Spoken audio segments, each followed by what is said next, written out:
Hey, good morning, guys. It's Jan, Not a Real Farm. We're back at it again, guys. I thought I would do sort of an informational video this morning. A lot of you have been requesting me to show a rehydration video, so that's what we're going to do this morning. Right now, what I'm doing is I'm just about to freeze dry boiled egg that I've taken and crumbled up, so we're going to do 5 trays of that. And that is what I'm going to be putting away for tomorrow. But in the meantime, I've actually got to cook breakfast for myself. So I thought, hey, why don't I take a jar of freeze-dried scrambled eggs and show you guys exactly what I do to rehydrate it. And then that way, it might take some of the skepticism off of, hey, does this look like something I could eat? Is it edible? How does it taste? What does it look like when it's rehydrated? And then that way you guys can see for yourself. All right, so we have freeze-dried beets. I have done a lot of canning this week, so we've got a stew here, our goat cheese. Here we go. The lighting in here is terrible, guys. I apologize. So what we'll do is we will do a scrambled egg with red onion and green pepper. And I think I have some mushrooms in here too. Let's see how that turns out. Okay, so here is the jar of freeze-dried eggs that I've pulled off the shelf. So you see here it's got red onion, green pepper, it's got some tomato in there, and I do like the occasional mushroom. I'm not sure if I have any in there, but we've got enough ingredients to show you how to rehydrate multiple ingredients. And so one of the things you want to make sure is once you crack the jar, obviously you're going to take away the oxygen packet. So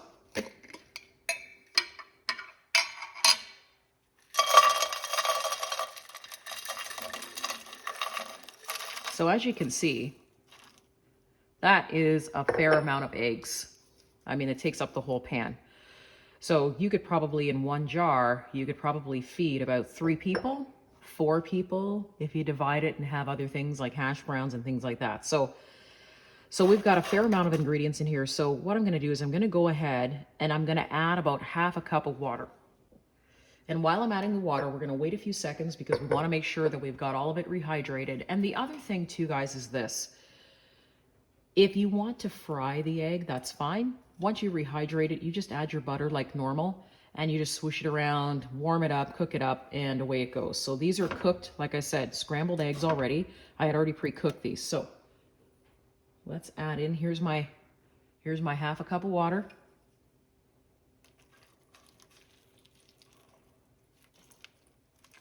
I've used the whole thing. And let's see if half a cup is enough because there is quite a bit of egg in here. I'm almost going to say because of the amount of egg that I've used in this jar, and we're probably going to need a whole cup of water. But I'm going to see if I can take the camera down so you can see up close exactly how this is rehydrating into the food. It smells delicious. All I can smell is red onion and pepper. Okay, so you can see here that I've added half a cup. Half a cup clearly is not enough for these eggs. But the eggs that were on the bottom, you can see here they're beginning to soften up. And you know that because they're shiny, they're glittery, taken in the water. So we're going to add in another half a cup of water. Guys, this smells amazing. Okay, so everybody sees I have another half a cup of water. Now, I'm going to pour this one a little bit slower, just in case I don't need the whole thing. Oh, we've got some bigger pieces over here that need some rehydration. So like I said, if you're cooking for one, you're not going to need as much water because your jars are going to be smaller. You're not going to be using as much egg.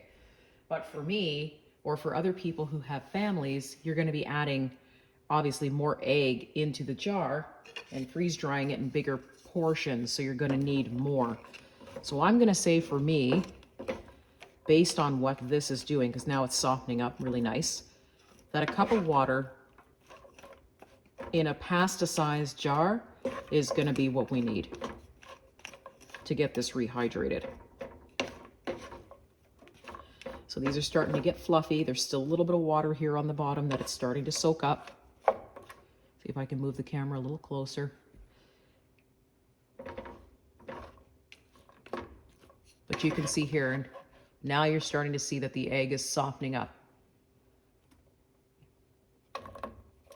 Okay, so the tomato and everything and the peppers are going to do the same thing. Now, They're not going to be super crunchy peppers. They're not going to be super crunchy onions. They're going to cook down just like as if it was fresh into the egg.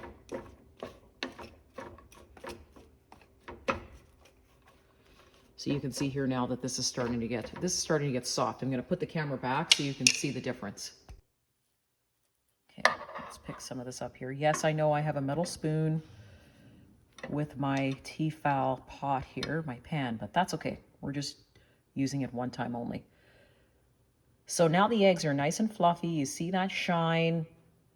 It's plump and it's taken up all the water in the pan. Almost resembles stuffing. And you can notice the difference too, because when you're rehydrating the eggs, they don't have that solid clunk anymore when you drop them. They're soft now. So now all we do is we add our butter like normal. Sometimes I like to add a little olive oil. We might be adding a little bit of garlic. And we're going to fry them up like we normally do. So let's get to it. This is where you can get creative now, because if you freeze dry just sort of plain eggs that only have, just peppers and onions and everything in it, this is where you can start to get creative. So I want to add a little bit of olive oil in here. And you have to remember too that cooking oil is also going to help rehydrate it. So you don't necessarily, if you have a smaller amount, need as much water. I'm also going to add, I think it needs a little bit of pepper. So let's add some pepper in here. We like a lot of pepper in this house, so we're going to add some pepper. And then I like garlic, so we're going to add a little bit of garlic. Here's my little bit of garlic. If I add any more, my husband's never going to kiss me again. So let's put some garlic in there. Now I'm going to turn up the burner on the stove. So you're not going to need it as high as what you would for raw eggs. So you put it on, I'm going to say, well, I'm using gas. So just a medium heat. You're going to mix in your olive oil. Now, obviously, I'm not going to put garlic in, guys, if there's bacon in there. But if the eggs are plain, I gotta make it interesting. So this smells amazing. And it's really just that simple. You can create really delicious, awesome food using the freeze dryer. But a lot of the times when you see sometimes foods being freeze dried, you'll see that they're freeze dried in a singular, there'll just be tomatoes freeze dried by themselves, onions freeze dried by themselves, peppers by themselves. But what I like to do is I like to combine everything so that there's a meal in a jar, like the eggs. So now I've got tomatoes, peppers, and onion in here. And then afterwards, you're just going to add your spices like you normally would. So this is getting nice and warm. And we're going to heat that up. You can hear that it's starting to sizzle.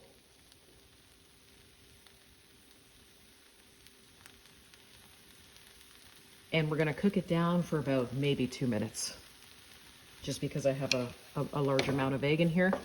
And like I said, this has already been cooked, so it really doesn't need any much more time than that, but I want to blend in the garlic and I want to blend in the pepper. So let's cook it down.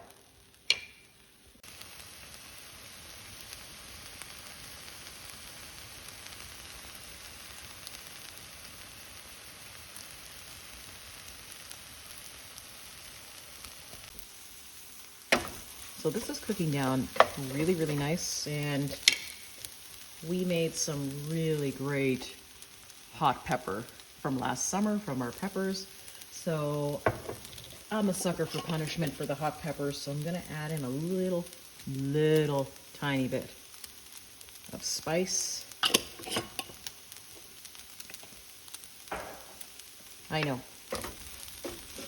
Some of you are going, no hot peppers for me for breakfast, but cayenne and hot pepper is really, really good for your system.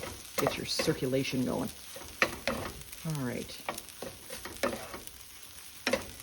All right, so I guess the only thing left to do now that this is warmed up and rehydrated is to try it. Okay, I'm just gonna scoop some of this because I have to save some of this for the guys because they're gonna be hungry this morning. Plus I have toast in the toaster, so